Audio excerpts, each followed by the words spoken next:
Your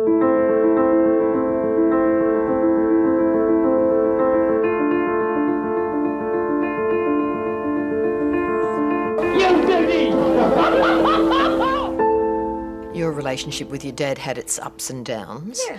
What impact did reading all of these have on you? It was actually very therapeutic because there was such overwhelming goodwill and reinforcement of the sense of how fabulous he was in so many ways, that it was really heartwarming and affirming of my sense of him. So was there, if you like, a common theme that came through in a lot of the stories? I think there were several. Sport's one of the very obvious ones. Kindness, intelligence, smarts, but educated for it, never taking it for granted, always being across his briefs and prepared. And There is reference to him loving being out in the sun in his budgie smugglers. yes. He loved the sun. We used to call him a lizard. He was not at all cold-blooded, but he just used to love soaking up the sun, and it seemed to be good for him and to energise him and all that stuff, till his, last 48 hours about, he spent a lot of time on the balcony.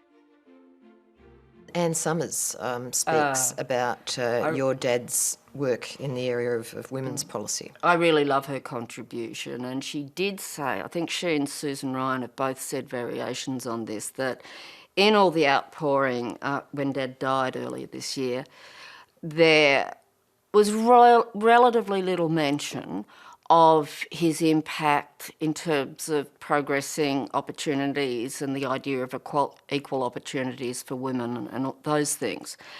And yet it was one of the significant achievements of him and his governments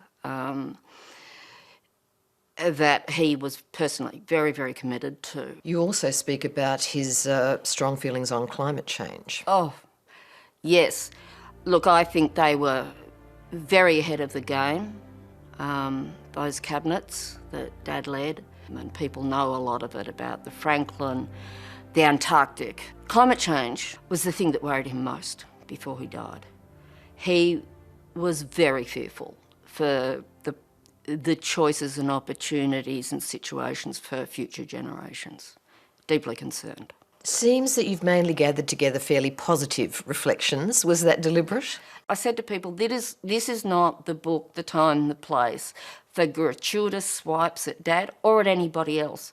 And funnily enough, I had to edit out swipes that some people had at others rather than at Dad in terms of what I received. Now, even after his death, your father is still in the headlines.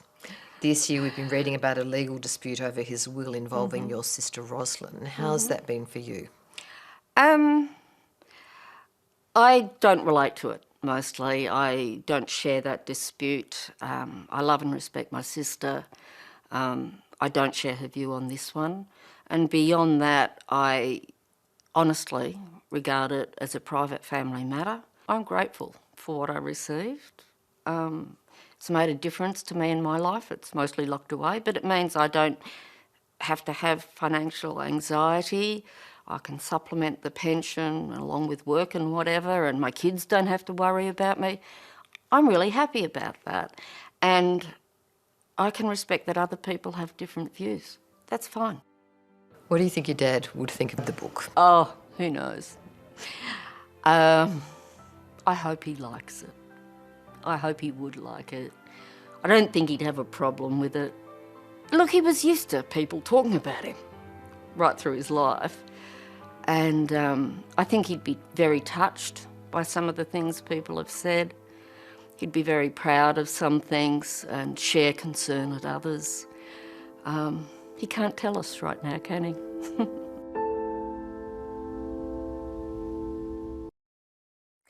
Hi, I'm Lee Sales. Thanks for watching this story. If you'd like to watch more of 7:30's stories, they are on the left of your screen.